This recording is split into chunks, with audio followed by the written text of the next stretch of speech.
ბატონსო მოგესალმებით. ძალიან მადლობა, რომ გვიწვიეთ დღეს და მიმდინარე პოლიტიკური პროცესები და ეკონომიკური მოლოდინები, ეს არის თემა, რომელსაც დღეს ვსაუბრობთ. მოვლენების განვითარების ყველგან რა შედეგი შეიძლება იქონიოს აი ამ პროცესებმა ეკონომიკაზე, თქვენი მოლოდინი როგორი არის, რამდენი მნიშვნელობის ეკონომიკა შეიძლება იყოს თუ არ იყოს, არ ვიცი, თქვენ გითხარით ეს და ამასთან მინდა გითხოთ ასევე ეკონომიკური სტის პროგნოზზე, ვიცით რომ საერთაშორისო საფინანსო ინსტიტუტებმა EBRD-მა აზიის განვითარების ბანკმა გაზარდეს პროგნოზი საქართველოსი და როგორ აფასებთ თქვენი მოლოდინები, რამდენად რეალური არის ეს მათი პროგნოზი, თქვენ როგორი მოლოდინი გაქვთ რა ჩვენებით შეიძლება დაასრულოს საქართველოს? ძალზე მოკლედ რომ გიპასუხოთ, საკმაოდ ოპტიმისტური, რომელიც რეალისტურია ბევრი ფაქტორის გათვალისწინებით. იმ გლობალური ხელვარე ეკონომიკური და პოლიტიკური პროცესების ფონზე, რაც ჩვენს გარშემო და მთლიანად მსოფლიოში ხორციელდება, საქართველოს ეკონომიკა აჩვენებს საკმაოდ მდგრად დინამიურ განვითარების პროცესს, რაც მას პოზიტიურად გამოარჩევს არა მარტო სამეზობლოში, არამედ გლობალური მასშტაბით და ამას ხედავენ, აფასებენ, იძლევენ ობიექტურ შეფასებას საერთაშორისო ფინანსური, ეკონომიკური სარეიტინგო კომპანიები და ეს დასტურდება არაერთი გამოკვლევით, შეფასებით. თანაც მინდა ხაზი გავუსვა, ეს შეფასება ეხება არა მარტო ეკონომიკის ზრდას, ეკონომიკის ფაქტობრივ მდგომარეობას, რასაც ჩვენი სტატისტიკური სამსახურიც ადასტურებს და საერთაშორისო ავტორიტეტული ორგანიზაციები, არამედ ინსტიტუციური მდგრადობის მხრივაც, როიტყვიან დემოკრატიის კენჭისყრისა და რიგი სხვა პარამეტრების მიხედვით. რაც შეეხება მიმდინარე მომენტს, მე შემიძლია გითხრათ, რომ სახელმწიფომ ბოლო დღეებში აჩვენა საკმაოდ მაღალი მდგრადობა. მხოლოდ ორ ფაქტს მოვიტან ამასთან დაკავშირებით. ერთზეო გაითქვა წინა მოხსენებლის მიერ, ეს არის ვალუტის კურსი, რომელიც ფაქტობრივად არ შეცვლილა და მეორე ეს არის აი სწორედ გუშინ ხელი მოეწერა აზიის განვითარების ბანკთან საკმაოდ სოლიდურ სასესხო ხელშეკრულებას იმისათვის, რომ ბათუმის გვერდისავლით ევროპული სტანდარტების საგზაო ინფრასტრუქტურის მშენებლობას თავისი გვირაბით, ასაქცევი გზებით, ყველაზე უგრძესი გვირაბის ხიდის მშენებლობით და ამისთვის გამოიყო დაახლოებით 355 მილიონი დოლარი, ევროებში 306. ეს ნიშნავს, რომ საერთაშორისო ფინანსური ინსტიტუტები ენდობიან, თვლიან, რომ საქართველოს აქვს სტაბილური განვითარების პოტენციალი, რესურსი, მდგრადობა და მასთან საქმიანი ურთიერთობების დაჭერა საკმაოდ, ესე იგი, პერსპექტიულია. და ეს დასტურდება არა მარტო აი გუშინდელი აქტით, არამედ სხვა ღონისძიებებითაც.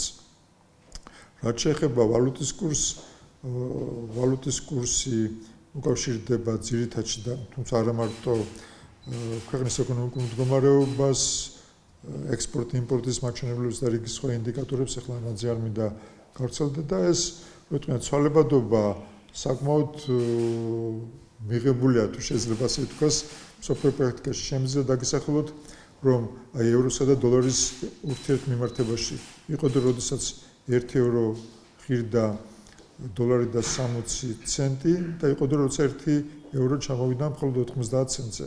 ამჟამად ცნობისათვის 1 ევრო დაახლოებით 1.16 დოლარის ფარგლებშია. ანუ ესეთი ცვალებადი კურსი ბევრი საქართველოს განვითარებული და ძლიერი ეკონომიკებისთვის არის დამახასიათებელი. ამიტომ რამდენიმე პუნქტის ცვლილება ეს არ უნდა იყოს რაიმე განგაშის ან შეშფოთების საგანი. მე მეცაც გეტყვით. მიმდინარე წელს საქართველოს ეროვნულ ბანკმა შეავსო თავისი სავალუტო რეზერვები გაცილებით მეტი მოცულობით, 1.5 მილიარდზე მეტია საუბარი, რომელიც აღემატება 2008 წლისათვის საქართველოს ეროვნული ბანკის მთლიან რეზერვებს. ანუ პირველ 8 თვის განმავლობაში ჩვენი რეზერვები უფრო მეტად შეივსო, ვიდრე ჩვენი რეზერვების საერთო მოცულობა იყო 2008 წლისათვის. ეს უბრალოდ შედარებისათვის და სწორედ ეს სავალუტო რეზერვების არსებობა არის ერთ-ერთი პირობა, განმაპირობებელი ფაქტორი იმისათვის, რომ ჩვენმა ვალუტამ შეინარჩუნოს სტაბილურობა და უზრუნველყოს, როიტყვიან, პერსპექტივა, მიმზიდველობა ეკონომიკური და საინვესტიციო საქმიანობისათვის. ინფლაციის მაჩვენებელს ამიტკოთ დიახ. ბოლო თვეების განმავლობაში მიზნობრივზე მაღალი არის ხო ინფლაციის მაჩვენებელი და არის ასეთი მოდელი შესაძლოა კიდევ უფრო გაიზარდოს წლის ბოლოსთვის. თქვენ როგორი მოლოდინი გაქვთ და ინფლაციის მაჩვენებელზე პროგნოზი რა შეიძლება იყოს? თქვენ როგორ კი, მესმის თქვენი შეკითხვის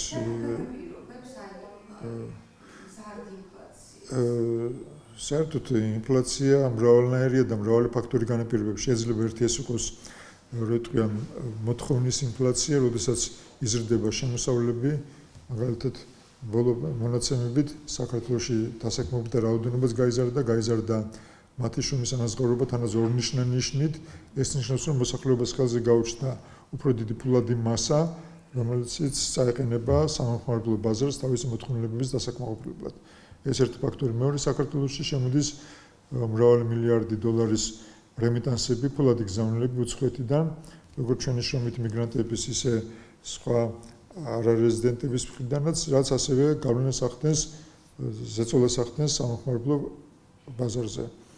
არის მეორე ტიპის ინფლაცია, რომელიც უკავშირდება როიტყვიან ხარჯების ინფლაციას. შეიძლება პირობითად დავუშვათ, არ იზრდება შემოსავალი, მაგრამ გავგეზარდა ფასი იმ საქონელზე, რომელსაც ჩვენ შევიცემთ და რომლის გარშე არ შეგვიძლია. მაგალითად, ყველაზე ესეთი ტრივიალური მაგალითი ყავაზე მსოფლიო ბაზარზე ფასის გაზრდა. ამან გამოიწვია, როიტყვიან, ჩვენ ყავაზე ვარს ვერ ვამბობთ, დარწმუნებული ვარ მეც თქვენც და ამან ჩვენს სამომხმარებლო ხარჯებში გაზარდა, როიტყვიან, ხარჯების მოცულობა და ჯამში ქმნის საერთაშორისო რაც ინფლაციის მაჩვენებელია. მინდა გითხრათ, რომ ეს პროცესი საკმაოდ შეინიშნება გასული წლის ოქტომბრიდან დაახლოებით 12 თვე ყოველ თვის განმავლობაში ჩვენ გვაქვს უფრო მაღალი ინფლაცია წინა წლის შესაბამის თვესთან შედარებით, ვიდრე წინა თვეში. ეს გარკვეულ პროგრესიას აქვს ადგილი, მაგრამ მთლიანობაში ეს მაჩვენებელი არ აღემატება 4.16%-ს, მაგრამ ისიც უნდა გავითვალისწინოთ, რომ წინა 2 წლის განმავლობაში ჩვენ გვქონდა საკმაოდ დაბალი მიზერული ინფლაცია, თუ შეიძლება ასე თქვას, რომელიც ჯერადად ჩამორჩებოდა ეროვნული ბანკის მიერ დამტკიცებული ფულად საკრედიტო და სავალუტო პოლიტიკის ძირითადი მიმართულებით განსაზღვრულ მიზნობრივ ინფლაციას 3%-იან ნიშნავს. და შემიძლია გითხრათ, აი თუ 3 წლიან მაჩვენებელს ავიღებთ, საქართველოში 3 წლის საშუალო ინფლაცია, აი ბოლო თვეების ფაქტორის გათვალისწინებით, შეადგენს მხოლოდ 2.50%-ს. მაშინ როცა იმ პერიოდში ამერიკის შეერთებულ შტატებში ინფლაციამ შეადგინა 2.95 მიასედი, ანუ თითქმის 3%-იანი მაჩვენებელი. ანუ წინა წლებში ჩვენ გვქონდა გარკვეული მოჭიმული ზამბარის ეფექტი, რომელიც ამ პერიოდში გაიშალა და შედარებით უფრო მაღალი ინფლაციის მაჩვენებელი მოგვიტანა. ისიც გასათვალისწინებელია, რომ ჩვენს საგარეო სავაჭრო ბრუნვაში იმპორტს უფრო მაღალი წილი უკავია ვიდრე ექსპორტს და ჩვენ დიდწილად დამოკიდებული ვართ მსოფლიო სამომხმარებლო ბაზარზე არსებულ კონიუნქტურაზე და ეს კონიუნქტურა ხშირად ისეთი არ არის, როგორც ჩვენ გვაწყობს ან კიდო გაგვიხარდებოდა. მეგობრებიც თუ არა, რომ შეიძლება კიდევ გაიზარდოს, როგორც გარკვეულ აქვს ზოგიერთ ეკონომისტების მოლოდინი, თქვენ როგორი მოლოდინი? წმინდა ეკონომიკური ფაქტორები ამისათვის გამორიცხულია. რა თქმა უნდა, არსებობს სხვა ფაქტორები, ფორს-მაჟორული პოლიტიკური გავლენები და ასე შემდეგ, მაგრამ წმინდა ეკონომიკური ფაქტორებით რო ვიხმძღანლოთ, ინფლაციის შემდგომი აი ზრდის რესურსი თუ შეიძლება ასე თქვას, ფაქტურად დაცლილია და ამის შეშინი არ უნდა გქონდეს. და წლის ბოლოს აი ეკონომიკური ცის მაჩვენებელი სხვათა შორის თუ შეიძლება ითქვას, საერთაშორისო ეს ფინანსური ეკონომიკური ორგანიზაციები ერთმანეთს ეჯიბრებიან საქართველოს ტრენდის განვითარების პოზიტიურ შეფასებაში და ისინი ზრდიან საპროგნოზო მაჩვენებლებს. და ეს ემყარება სწორედ არსებულ ვითარებას იმ მყარ რესურს კუმულატიურ პოზიტიურ გრადობას, რაც ბოლო წლებში და ბოლო თვეებში ახასიათებს საქართველოს ეკონომიკას და ამის გათვალისწინებით ისინი არათუ ინარჩუნებენ, არამედ ზრდიან საპროგნოზო მაჩვენებელს და რას ნიშნავს 1%-იანი ზრდა, რაც ამასინათ მაგალითად სხვადასხვა ინსტიტუტმა მოახდინა ეკონომიკის და განვითარების ორგანიზაციამ და რიგ სხვა ინსტიტუტებმა. ეს არის 1%-იანი ზრდაც კი იწვევს მთლიანი სამამულო პროდუქტის ზრდას 100 მილიონ ლარზე მეტი თანხით და თუ ამას საგადასახადო კუთხით შევხედოთ, ეს ნიშნავს, რომ ბიუჯეტში დამატებით შეიძლება იქნას მობილიზებული სულ ცოტა 250 მილიონი ლარი. და ამიტომ საკმაოდ ოპტიმისტურად უნდა შევხედოთ. ანალოგიური სიტუაცია ჩნდება აი ამ დღეებში გამოქვეყნდა ინფორმაცია 2026 წლის სახელმწიფო ბიუჯეტის პროექტზე. მართალია პარლამენტში მიდის მისი განხილვა მსჯელობა და როგორც მრავალწლიანი პრაქტიკა ადასტურებს პარამეტრები ხშირად გადაისინჯება როგორც წესი ზრდის თვალსაზრისით, მაგრამ თვით ის პარამეტრები რაც უკვე 30 სექტემბერს იქნა წარდგენილი საქართველოს მთავრობის მიერ საქართველოს პარლამენტში, გვეუბნება რომ საკმაოდ პოზიტიურია. შეიძლება ახლა ბევრი მაჩვენებლის დახასიათება, მაგრამ იქ არის ერთი მაჩვენებელი, რომ საშემოსავლო გადასახადი გაიზრდება დაახლოებით თითქმის 11%-ით. ეს რაც ნიშნავს, რომ მოსახლეობის დასაქმების მაჩვენებელი უმჯობესდება მათი შრომის ანაზღაურება და თვით ინფლაციის ყველაზე ესეთი პესიმისტური სცენარის შემთხვევაშიც კი საშუალო ხელფასის მაჩვენებელს ცოტა ორჯერ 2.5-ჯერ გადაუსწრებს ინფლაციის მაჩვენებელს. ანუ რეალური შემოსავლების ზრდა გაგრძელდება პირველ რიგში ხელფასების ზრდის ხარჯზე და მეორე მაჩვენებელი ახლა ყველას ვერ შევეხები, აი მაგალითად აქციზთან დაკავშირებით აქციზის მოცულობა არ იზრდება, ანუ მოსახლეობისთვის იმ საქონლის შეძენის ღირებულებაში აქციზის როლი აღარ იქნება ესეთი ზრდადი, როგორც არის მაგალითად თამბაქოს ნაწარმი, ენერგომატარებლები, ნავთობი და აი საწვავზე ფასის გაზრდა აღნიშნული ფაქტორით იქნება გამორიცხული, ნიველირებული, ესეც პოზიტიურია და მოსახლეობის გადახდის უნარიანობაზე და მის მყიდველობის უნარიანობაზე პოზიტიურად იმოქმედებს.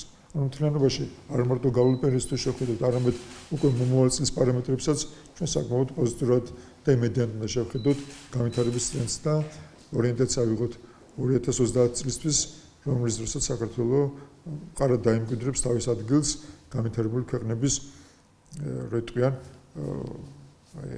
კოჰორტაში შეიძლება ასე თქვეს.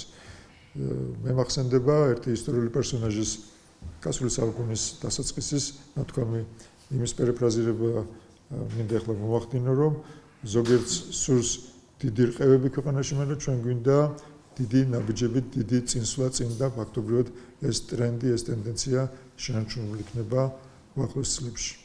ძალიან დიდი მადლობა. მადლობთ.